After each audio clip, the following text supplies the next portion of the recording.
Gerakshila bubak rakor aguni melai marutama yakshi bodoli habano okasha koktumatri panda klaika aro manjika yakshi bodoli convener Narayan Kor yakshi bodoli adong manik di yakshi bodoli adong nore jomati harada sor debar makhobai kubri adong ro oktumatri biskango nomination blai yapharmani shalmari foloknani khoboi kaibri sharmonoti kuchuk dorpanogo mamla klaimani biskang jolaital chicha shalmari bo shaklai jana hini shaka abari tokologi gorna trisha amsayo tongkor shitrawi temuni abaroti bo kha chama funuka ত্রিপুরাজ্য সম্পাদক মন্ডলী গভীর উদ্বিগ্ন। ত্রিপুরার যে ত্রিস্তরীয় সংস্থা সমূহের যে নির্বাচন প্রক্রিয়া চলছে, এই নির্বাচন ত্রিপুরার নির্বাচক মন্ডলী গ্রামীণ মানুষ তারা তাদের প্রতিনিধিকে নির্বাচন করবার জন্য আমাদের এই উদ্বেগের কথা আমরা ত্রিপুরায় যে এই সময়তে ঘটে যাওয়া বিভিন্ন ঘটনার পরিপ্রেক্ষিতে ত্রিপুরার নির্বাচন কমিশনারের কাছে আমরা জুন মাসের 24 তারিখ আমরা 4 দফা দাবি নিয়ে ওনার কাছে উপস্থিত হই। তাতে আমরা পরিষ্কার পরিচ্ছন্নভাবে বলেছি যেই অবস্থা আছে ত্রিপুরাতে বর্তমানে তখন অবধি এই অবস্থাতে নির্বাচন করা শান্তিপূর্ণ অবাধ সুষ্ঠু নির্বাচক মন্ডলীর পক্ষে সম্ভব নয় যদি না আপনি যথাযথ ব্যবস্থা গ্রহণ করেন। আমরা সুস্পষ্টভাবে 4টা কথা বলেছি। প্রত্যেক রাজনৈতিক দল যারা এই নির্বাচনের প্রতিদ্বন্দ্বিতা করতে ইচ্ছুক তারা যেন অবাধে তাদের মনোনয়নপত্র দিতে পারে, কারণ এটা পার্লামেন্ট বা বিধানসভা নির্বাচন নয়, অনেক প্রার্থী থাকবে। অবাধে যেন তারা আসতে পারে, মনোনয়নপত্র দিতে পারে, এই ব্যবস্থা তোমাকে করতে হবে। তার জন্য তোমরা ফিজিক্যাল শারীরিকভাবে উপস্থিত হওয়া ব্লকগুলোর মধ্যে অসম্ভব, কারণ এর আগেই বিডিওরা যে পিস মিটিং ডেকেছিল আরোরা সমিতি এবং পঞ্চায়েত আরোরা মিটিং ডেকেছিল, সেই মিটিং এ আসার পরেই আমাদের পার্টির প্রতিনিধিরা বিরোধী রাজনৈতিক দলগুলোর প্রতিনিধিরা আক্রান্ত হয়েছে। এরকম পরিবেশের মধ্যে আমাদের যারা প্রার্থী তারা সশরীরে এর কাছে আসা, আরোর কাছে এসে মনোনয়নপত্র সাবমিট করা, দাখিল করা খুবই দুঃসাধ্য ব্যাপার, এটা সম্ভব নয়। অনলাইনের ব্যবস্থা করো। আমরা বলেছি যে তুমি ডিস্ট্রিক্ট ম্যাজিস্ট্রেটের যে অফিসগুলো আছে সেই অফিসগুলোতে বিকল্প তোমার বর্তমান যা আছে তার বিকল্প একজন এআর করে বসাও, যেন পঞ্চায়েত সমিতি এবং পঞ্চায়েতেরও মনোনয়ন সেখানে দিতে পারে। আমরা বলেছি যে বিডিও অফিসগুলো তারা ঘেরাও অবস্থায় হচ্ছে, কাজেই এরকম অবস্থায় বিডিও অফিসের কাছাকাছি যে রাস্তাগুলো আছে ঢোকার পথ, এই রাস্তাগুলো অবরুদ্ধ অবস্থায় আছে। এই রাস্তাগুলো থেকে গুন্ডাদের হটিয়ে দাও, তারা শাসক দলের, এবং তাদেরকে হটিয়ে দাও যেন নিরাপদে মানুষ আসতে পারে, যেতে পারে। এই কথাগুলো আমরা বলেছিলাম। এই ব্যবস্থাগুলো তুমি নিলে পরে অন্তত মনোনয়নপত্রটা দেওয়া যাবে। কিন্তু দুর্ভাগ্যের বিষয় যে এই ঘটনাগুলো একটাও রাজ্য সরকার ইচ্ছা নেই এগুলো একটাই রূপায়ণ করার, যার ফলে যা হওয়ার তাই হয়েছে। 11 তারিখ থেকে মনোনয়নপত্র দাখিল, 11 তারিখের ঘটনা আপনারা জানেন, এটা আপনাদের সময় নষ্ট হবে। 12 তারিখের ঘটনাবলী জানেন, মনোনয়নপত্র দিতে গিয়ে কি ঘটনা ঘটেছিল, এবং মনোনয়নপত্র 12 তারিখ রাজনগরে দুর্ভাগ্যজনক ভাবে আমাদের একজন প্রার্থীকে, জেলা পরিষদের প্রার্থী যিনি আগের দিন মনোনয়ন দিয়েছেন, তাকে খুন করা হয়েছে। তো এরকম ভাবে সমস্ত জায়গায় বাধাপ্রাপ্ত হয়েছে। 13 তারিখ আমরা আবার রাজ্য নির্বাচন কমিশনারের কাছে যাই, কমিশনকে বলি যে আপনি 12, 11 এবং 12 আপনার ঘোষিত যে মনোনয়নপত্র দাখিলের যে সময়সীমা, এই সময়সীমা 2 দিন শেষ, আর আছে আপনার কাছে 3 দিন সময়। এই সময়ের মধ্যে আপনি পারবেন না মনোনয়নপত্র দিয়ে, হাজারো প্রার্থীর বিষয় আছে, শুধু আমাদের দল না, বিরোধী রাজনৈতিক দলগুলো পারবে না। এরকম অবস্থায় মনোনয়নপত্র দেওয়ার সময় বৃদ্ধি করুন। এবং এইভাবে আগের দাবিগুলোকে আমরা ইনসিস্ট করেছি, বলেছি একটাও আপনি রূপায়ণ করেননি, এগুলো আপনি রূপায়ণ করুন। উনি বলেছেন আমাদেরকে, আপনারা 13 তারিখে আমরা আপনাদের কাছে বলেছিলাম যে আমাদের কথা শুনেছেন, রাজ্য নির্বাচন আধিকারিক আমাদের কথা শুনে বলেছেন আমি পুলিশের সঙ্গে মিটিং করব, মিটিং করে আমি এই বিষয়গুলো নেওয়ার চেষ্টা করব, আমরা শান্তিপূর্ণ অবাধ সুষ্ঠু নির্বাচনের পক্ষপাতী, আমি পুলিশের সঙ্গে যথাযথভাবে এই ব্যবস্থাগুলো নেওয়ার জন্য বলবো। ওনার এই 13 তারিখে বলার পরে আমরা 14 তারিখ ডাইরেক্টর জেনারেল অফ পুলিশের সঙ্গে দেখা করি সন্ধ্যার সময়। আমি গতকাল বলছি, গতকাল আমি ডাইরেক্টর জেনারেল অফ পুলিশের কাছে আমরা দেখা করি। ডাইরেক্টর জেনারেল পুলিশের কাছে দেখা করে আমরা বললাম ইলেকশন কমিশন আমাদেরকে বলেছেন যে আমরা যেখানে জড়ো হব আমরা একা একা কেউ মনোনয়নপত্র দিতে পারবো না, বিশেষত পঞ্চায়েত এবং সমিতির প্রার্থীরা আরোর কাছে সংশ্লিষ্ট বিডিওদের কাছে একটা জায়গায় জড়ো হবো। আপনি কথা দিয়েছিলেন একটা জায়গা থেকে আপনি পুলিশ এসকর্ট করবেন এবং পুলিশ কিছুভাবে নির্দেশ দেবেন। ডিজিকে বলেছি, উনি বলেছেন না আমার কাছে এরকম কোনো নির্দেশ আসেনি। কমিশন আমাদেরকে বলেছে আমরা পাঠিয়েছি, আর ডিজি বলেছেন আমাদের কাছে এমন কোনো নির্দেশ নেই। উনি ডিজি যা বলেছেন আমরা কালকে বলেছি হতাশাজনক। উনি কোনো ব্যবস্থায় প্রকৃতপক্ষে নিতে রাজি না। এর আগের ঘটনাগুলো ওনাকে বলা হয়েছে, আবারও একই ঘটনাগুলোর পুনরাবৃত্তি ঘটছে। উনি এসকর্ট করতেও রাজি না, ওনার কাছে কোনো লিখিত নির্দেশ নাকি নেই। তাহলে পরে রাজনৈতিক দলের প্রতিদ্বন্দ্বী, সম্ভাব্য প্রতিদ্বন্দ্বী প্রার্থীরা যদি সরকারের কাছে, পুলিশের কাছে, প্রশাসনের কাছে দাবি করে ওদের নিরাপত্তাটা কোথায়? যদি সে নিরাপত্তা দিতে না পারেন ইলেকশন হবে ফার্স। এটা শুধুমাত্র ত্রিপুরার একটা ত্রিস্তরীয় সংস্থার পঞ্চায়েতের বিষয় নয়, বিষয়টা হচ্ছে আমাদের রাজ্যের, আমাদের দেশের সংবিধানকে রক্ষা করা, ত্রিপুরাজ্যের মানুষের গণতান্ত্রিক অধিকারকে রক্ষা করা, ভোটারদের ভোট দান এবং ভোটে অংশগ্রহণ, এই অংশগ্রহণ নিশ্চিত করা, এটা হচ্ছে মূল কথা। শুধুমাত্র আমাদের সিকিউরিটির ব্যাপার, সিপিএম নেতৃত্ব তারা সিকিউরিটি চায় না, আমাদের সিকিউরিটি জনগণ। কিন্তু যারা নির্বাচনে প্রতিদ্বন্দ্বিতা করবেন তারা যেন নিরাপদে দিতে পারেন এবং জমা দিতে পারেন এবং পুলিশ পাহারায় তাদেরকে তাদের গন্তব্যস্থল যেখানে ওখানে পৌঁছে দেন এবং বিডিও অফিসটা ফাঁকা করে দিন আপনারা, যারা মনোনয়ন দিতে পারে। কিন্তু উনি কোনো কিছুই পারবেন না প্রায় এভাবে বললেন। তার মানে হচ্ছে নির্বাচন হবে সম্পূর্ণ ফার্স। এরকম পরিস্থিতিতে আজকে আমরা আবার ডিজি এই কথাগুলো শোনার পরে আবারও আমরা নির্বাচন আধিকারিকের সঙ্গে দেখা করি সকালবেলা। আমরা এই 4 জন দেখা করে ওনার দৃষ্টিতে নিই, আপনি আমাদের বলেছিলেন এই ব্যবস্থা করবেন, ডিজি বলেছেন এই ব্যবস্থার কোনোটাই আমাকে লিখেনি।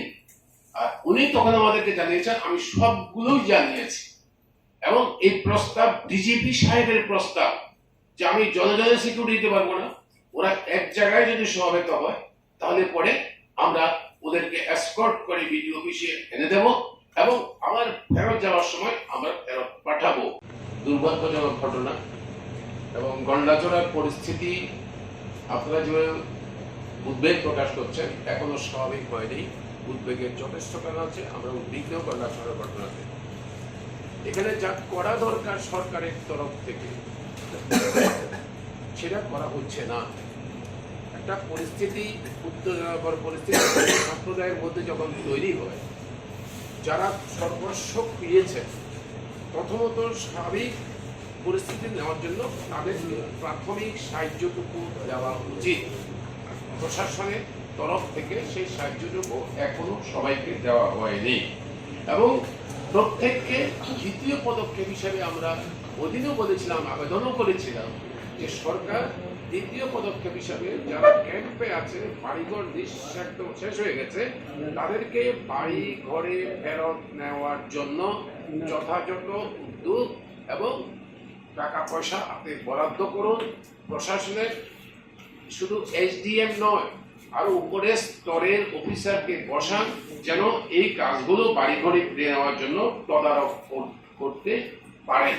এবং যেই ছেলেটা মারা গেছে ওইখানে উপজাতি অংশে, সেই ছেলেটার পরিবারে ক্ষতিপূরণ হিসাবে ওই পরিবারে একটা চাকরির ব্যবস্থা করুন। পুলিশের তরফ থেকে শুধু এইচডিপিও বা থানার ওসি এই ধরনের অস্বাভাবিক পরিস্থিতি নিয়ন্ত্রণ করতে পারেন না।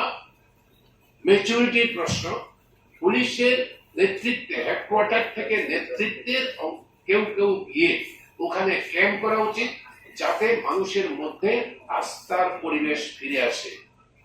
এই আস্থার পরিবেশটা ফিরে আসার জন্য পুলিশ এবং প্রশাসন সমস্ত অংশের মানুষের সাথে সাথে বিভিন্ন রাজনীতি নির্বিশেষে দল এসব প্রশ্ন নয়, কোন সম্প্রদায় কোন জাতির প্রশ্ন নয়, যাদের সহযোগিতা নিয়ে সবাই সঙ্গে আলোচনা করে একটা শান্তিপূর্ণ পরিবেশ মানুষ যেন আস্থা স্থাপন করতে পারে, সেই পরিবেশ তৈরি করা সরকারের দায়িত্ব। সরকার সেটা যথাযথ ব্যবস্থা করবে, এটাই আমাদের বক্তব্য। এখনো সেটা সম্পূর্ণ করা হয়নি। Tripura High Court, they have accepted our petition. This is not only for violence. Our 4 demands, 4 motions were there. This has to be adjusted to, and court has accepted our petition, and court it is decided that court would hear our petition on 18th, so that we can have our submission with the documents also. So what are the major demands? What are the 4 demands? We have already, it is long back we have demanded. You see, the online this nomination paper is to be submitted by the candidate, those who are intended to submit. This is number 1. Then there should be an additional ARO in the district headquarters, so that other than RO's office, there is BDO's office, people can have submitted their nomination. Third is, if as because of we have lost the time of submission and nomination paper, so you have to extend the date of submission of nomination. The last one is to clear the block and approach road to block headquarters. This is our simple thing. This can be done. There should be a proper security to candidate, those who are intended to have a filing the nomination, and those who file the nomination. You have seen our Rajnagar Cabinet already filed his nomination. After filing his nomination to us, and there are forcefully people are compelled to sign withdrawal paper. This have to be stopped. Chief জাস্টিসের নেতৃত্বে দত্ত পুরকায়স্থ সমেত ওদের যে bench আজকে ওরা এটা গ্রহণ করেছে, অ্যাকসেপ্ট হয়েছে আমাদের আবেদন, আমাদের দরখাস্ত, এবং বলেছেন 18 তারিখ আমরা এই মামলার শুনানির জন্য আমরা গ্রহণ করব। তার পরবর্তী পদক্ষেপ এইরকম হবে, যা আইনগত পদক্ষেপ সেটা তারা গ্রহণ করবে। মাননীয় মুখ্য বিচারপতি আগরতলা হাইকোর্ট, ওনার কাছে আমরা কৃতজ্ঞ যে আমাদের ত্রিপুরার জনগণের সত্যিকারের যে আজকে মনের যে ক্ষোভ, দুঃখ, বেদনা ওনারে গ্রহণ করার মধ্য দিয়ে তাই প্রতিভাত হয়েছে, এবং আমরা সেটা 18 তারিখ আমরা শুনানির জন্য অপেক্ষা করব। দেখা যাক 18 তারিখ উনি কি রায় দেন, তার উপরে ভবিষ্যতে চলবে। আমরা ত্রিপুরার নির্বাচন আধিকারিকের কাছে আমাদের বক্তব্য হচ্ছে, আপনি হস্তক্ষেপ করুন পুলিশের উপরে। পুলিশ যা বলেছে তা হচ্ছে সম্পূর্ণ রূপে হুলিগানদের হাতে ত্রিপুরাকে ছেড়ে দেওয়া। এটা ছেড়ে দেওয়া যেতে পারে না। এটা ছাড়লে পরে পঞ্চায়েত নির্বাচন নয়, ত্রিপুরার মানুষ থাকতে পারবে না। এরকম পরিস্থিতিতে আমরা আজকে এসে দাঁড়িয়েছি। মানিকবাবু বা স্বীকার করছেন, আমরা পরিষ্কার পরিচ্ছন্নভাবে সিইও কে সকালবেলা একথা বলেছি। স্টেট ইলেকশন কমিশন আমরা একথা বলেছি। তো একথা বলার পরে আমি তো বললাম যে আপনারা এখন এই পুলিশ তো কথা বললেন, আপনারা কি ভোট চান কিনা? যদি ভোট চান, এখন আর হাতে সময় নেই, সময় হচ্ছে আজকের দিন আর 18 তারিখ মনোনয়নপত্র জমা দেওয়া। আপনারা আমাদের দাবি মানলেন না, মনোনয়নপত্র গ্রহণ করার সময়সীমা বাড়ালেন না, আমরা আমাদের দাবি আপনারা মানলেন না, আপনারা অনলাইন মনোনয়নপত্র নিলেন না, আমাদের নিরাপত্তা যারা প্রার্থী যারা বিরোধী রাজনৈতিক দলের তাদের মনোনয়ন দেওয়ার জন্য যে এসকর্ট করা, সে এসকর্ট করা মানলেন না। তখন উনি বলেছেন, আমি আজকে এক্ষুনি আমার ডিজিপি সাহেবকে আবার বলবো, যেহেতু পুলিশ নির্বাচন কমিশনের অধীনে কাজ করে, কাজেই এটা ডিজিপিও বলেছেন আমাদের কাছে, আমি আবারও বলবো, নির্দিষ্ট স্থানে সমবেত হওয়ার পরে আমাদের প্রার্থীরা, বিরোধী রাজনৈতিক দলের প্রার্থীরা, তারা বিডিওদের কাছে মনোনয়নপত্র জমা দেবেন এবং পুলিশ পাহারায় তারা ফেরত যাবেন। ভোটের বিষয় এখনো আসেনি, প্রচারের বিষয় এখনো আসেনি, এখনো একদম প্রাথমিক স্তরে ভোটে এখনই এই অবস্থা। তো এই যে আমরা বলেছি, উনি বলেছেন যে হ্যাঁ আমরা পুলিশ এখানে সম্পূর্ণ রূপে কোনো দায়িত্ব অস্বীকার করছে, নিতে চাইছে না, মানে মানুষকে সম্পূর্ণভাবে শাসক দলের গুন্ডাদের হাতে ছেড়ে দিয়ে বসে আছেন, যাতে গত নির্বাচনের সময় 19 সালের নির্বাচনে 96% বিনা প্রতিদ্বন্দ্বিতায় শাসক দলের প্রার্থীরা জিতেছিল। এবার মাননীয় মুখ্যমন্ত্রীর ইচ্ছা পূরণ করবার জন্য 100% মনোনয়ন বিনা প্রতিদ্বন্দ্বিতা করার জন্য চেষ্টা করছে। আপনাদের কালকেও বলা হয়েছে, যারা জেলা পরিষদে বা অন্যান্য স্তরে ইতিমধ্যেই বা বিরোধী রাজনৈতিক দলের লোকেরা যারা মনোনয়ন দিয়েছিলেন, তাদের বাড়ি ঘরে চাপ সৃষ্টি করছে, বাড়ি ঘরে আক্রান্ত হয়েছে, অনেকে বাড়ি ঘর ছেড়ে দিতে বাধ্য হয়েছে, তাদের বাধ্য করা হচ্ছে প্রত্যাহার করবার জন্য। প্রত্যাহারের তারিখ এখনো দেরি আছে, এখন থেকেই তাদের উপরে চাপ সৃষ্টি করছে। কাজেই আপনারা কি সত্যি নির্বাচন চান কিনা? আমরা বারবার একথা বলতে চাইছি যে ইলেকশন রাজ্য নির্বাচন যে কমিশনার, ওনাকে বলেছি যে যদি চান তাহলে ডিজিকে সেভাবে আপনারা বলুন। আমরা উদ্বিগ্ন এইভাবে এই জন্য যে রাজ্য সরকার আদৌ কি এই নির্বাচন হোক, যারা সম্ভাব্য মনোনয়ন প্রার্থী তারা থাকুক, তারা মনোনয়ন দিক, এটা সম্পর্কে তারা আন্তরিক কিনা। আমাদের উদ্বেগের বিষয় হচ্ছে রাজ্য সরকার এ ব্যাপারে একদম কোন উদাসীন নয়, শুধু উনি এবারে কোনো নির্দেশই দিচ্ছেন না, আমাদের প্রস্তাবগুলো একটাও গ্রহণ করেননি, একটাও গ্রহণ করেননি। কাজেই এবারে যদি ওনার দলের, শাসক দলের, ওরা যদি যারা সশস্ত্র আক্রমণ করছে তাদেরকে যদি ওরা সংযত করতে না পারে এবং প্রশাসনকে যদি ব্যবহার করতে না পারে, তাহলে পরে এই নির্বাচন সম্পূর্ণ ফার্স। এরকম পরিস্থিতিতে আমাদের সামনে এসে দাঁড়ালো সংবিধানকে রক্ষা করা, আমাদের সামনে এসে দাঁড়ালো ত্রিপুরার গণতন্ত্র আর থাকবে কি থাকবে না, মানুষ তার পছন্দ মতো রাজনৈতিক দল করতে পারবে কিনা, ভোটে লড়তে পারবে কিনা, ভোট দিতে পারবে কিনা, এবং তার ভোটের অধিকারকে রক্ষা করার প্রশ্ন আমাদের সামনে মূল প্রশ্ন হিসেবে দাঁড়ালো।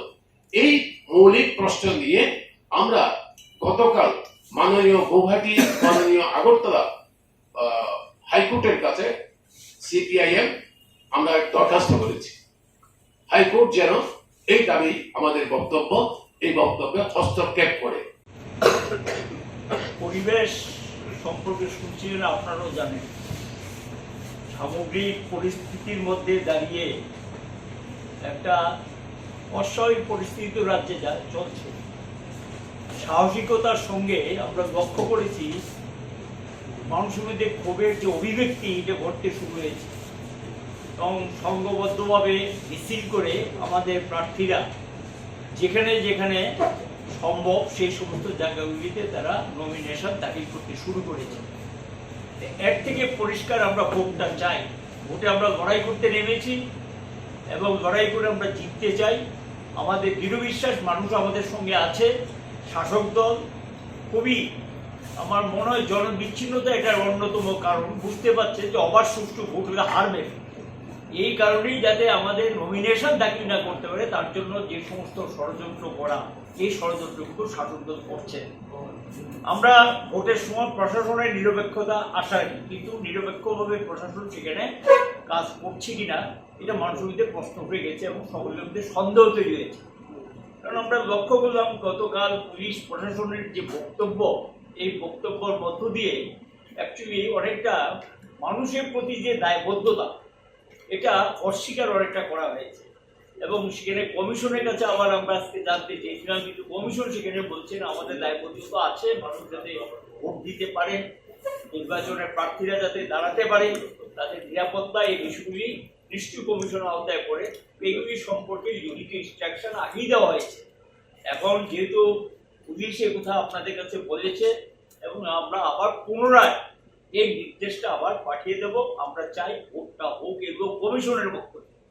কমিশনের এই বক্তব্য যদি সঠিক হয়ে থাকে তাহলে আমরা আশা করব, আজকেও আমরা জানি কিছু কিছু জায়গায় এই ধরনের একটু বাধার চেষ্টা হচ্ছে, অনেক ব্লকের মধ্যে এখনো তারা বসে আছে। বিশেষ করে এই পরিস্থিতির মধ্যে যারা লক্ষ্য করে গেছে, উত্তর জেলার, তারপর ঊনকোটি জেলার সব কয়টা ব্লকে আমাদের লোকরা নমিনেশন পেপার জমা দিচ্ছে। এদিকে ধলাই জেলার আমবাসাতে দিতে পেরেছে। সালেমাতে খুব কষ্ট করে আমাদের পার্টির সেক্রেটারি ছিলেন, সেখানে জমা দেওয়া হয়েছে, কিন্তু তাদেরকে চাপ সৃষ্টি করা হচ্ছে, তাদের উপর আক্রমণ সমর্থন করার চেষ্টা হচ্ছে। দুর্গাচৌরি ব্লকে জমা দেওয়া যায়নি। ওইদিকে কল্যাণপুর অ্যাটেম্প নিয়েছে, দেওয়া যায়নি। আর পশ্চিম জেলার সবচেয়ে খারাপ অবস্থা, জিরানিয়া, পন্ডাগরতলা, মনপুর, বামুটিয়া, এই যে আমাদের শহরের পাশে ডুকলি এই ব্লক যেটা আর কি, এই ব্লকটা, এই যে এখানে 5টা ব্লক পশ্চিম জেলার, এগুলো পুরোপুরি তারা চত্বরে থেকে শুরু করে রাস্তাঘাট সব দখল নিয়ে আছেন এবং তারা পাহারা দিচ্ছেন কোনো প্রার্থী যাতে ব্লকে ঢুকতে না পারে। সিপাহীজলা জেলাতে লক্ষ্য করা গেছে যে সেখানে বিশালগড় আজকেও আমাদের তারা চেষ্টা করেছিল, এখন পর্যন্ত খবর ঢুকতে পারেনি এখন পর্যন্ত, কিন্তু আমাদের তারা চেষ্টা করছে ব্লকে ঢুকার জন্য। বিশালগড়, চরিলাম ঢুকতে দেয়নি, রমসর ঢুকতে দেয়নি, বক্সনগর ঢুকতে দেয়নি, এবং ওইদিকে টেপানিয়া ঢুকতে দেয়নি, কাকরাবনও ঢুকতে দেয়নি, এবং সাউথের বেশ কতগুলো ব্লকে তারা বাধা তৈরি করেছে। এই পরিস্থিতির মধ্যে দাঁড়িয়েও গতকাল আমরা লক্ষ্য করলাম ওই দুটো জেলা, উত্তর এবং ঊনকোটি, এদিকে আমবাসা, তারপর এদিকে তেলিয়ামুড়া, কোয়াই, তারপর ওইদিকে সাতচান ব্লকে আপনারা শুনেছেন ঢি পাটকেল মেরেছে, আক্রমণ সংঘটিত করেছে, তার মধ্যে সাহসিকতা পরিচয় দিয়ে সেখানে দিয়েছে। কাঠালিয়া দোকানকে জমা দিয়েছেন, বন্ধুও জমা দিয়েছে, এবং বেশ কিছু ব্লকে সাহসিকতার সঙ্গে জমা দিচ্ছে। ভোটটা চাই আমরা, মানুষের কাছে ভোট হোক এটা আমরা চাই, এবং মানুষ ভোটটা চান বলে সেখানে প্রার্থী হওয়ার জন্য এগিয়ে এসছে। এত ভয়, ভীতি, হুমকি, আক্রমণ এগুলিকে উপেক্ষা করে সাহসের সঙ্গে কিন্তু মানুষ এগিয়ে এসছে। যে এটার প্রতি যদি তাদের বিন্দুমাত্র সম্মান বোধ থাকে তাহলে এটা তাদের দিকে করা উচিত না, এর থেকে বিরত হওয়া উচিত। আমরা সরকারকে বলবো প্রয়োজনীয় ব্যবস্থা যাতে ইমিডিয়েটলি নেয়, এবং আমরা মনোনয়ন দিতে চাই। আমরা এখনো বলবো যে মনোনয়ন দেওয়ার সময়টা বাড়ানো হোক, এবং আদালত ইতিমধ্যে শুনেছেন যে পিটিশন গ্রহণ করেছে, বক্তব্য শুনবেন।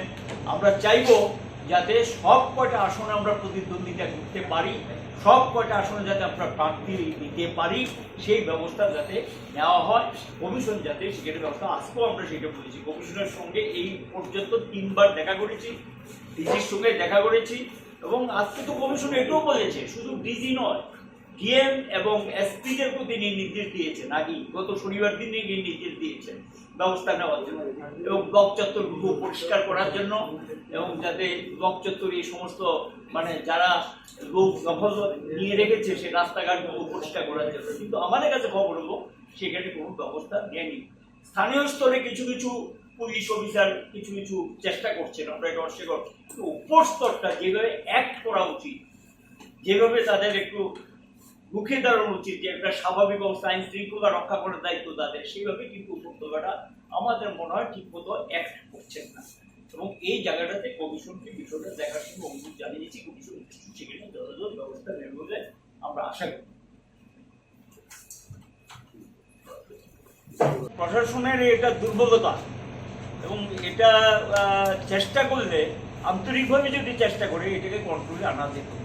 আমরা আশা করব যে মানুষকে সমবেত করে, শান্তিকামী মানুষকে ঐক্যবদ্ধ করা এবং পিস মিটিংয়ের ব্যবস্থা করা, সবাইকে নিয়ে বসে পিস মিটিং করা, স্বাভাবিক অবস্থা কীভাবে ফিরিয়ে আনা যায় সেই উদ্যোগ সরকারকে নিতে হবে। এবং পুনরায় যাতে ঘটনাগুলো আর না পারে, আর যাতে কোনো ঘটনা সংঘটিত না হয়, এটা আমাদের আবেদন থাকবে। আর তোর সঙ্গে ওই এলাকার যারা সকল অংশের মানুষের কাছে অনুরোধ থাকবে, আবেদন থাকবে যে পরিস্থিতি শান্তিপূর্ণ রাখার জন্য, সম্প্রীতি বজায় রাখার জন্য সকল পূর্ববর্তী সম্পন্ন যাতে মানুষ এগিয়ে আসে, এটা আমাদের পার্টি। স্বর্ণকমল স্বর্ণবর্ষা 2 জুলাই থেকে 23 আগস্ট। মেগা লাকি ড্রতে 2টি স্কুটি, লাকি ড্রতে 7টি স্বর্ণমুদ্রা, হীরের গয়নার মজুরিতে 75% ছাড় এবং সোনার গয়নার মজুরিতে 20% ছাড় থাকছে প্রতি কেনাকাটায় নিশ্চিত উপহার। এছাড়া যে কোনো হলমার্ক যুক্ত গয়নার সমমূল্যের হলমার্ক যুক্ত নতুন গয়না কেনার সুবর্ণ সুযোগ। স্বর্ণকমল জুয়েলার্স, আজই আসুন আমাদের আগরতলা এবং উদয়পুরের শোরুমে। শর্তাবলী প্রযোজ্য।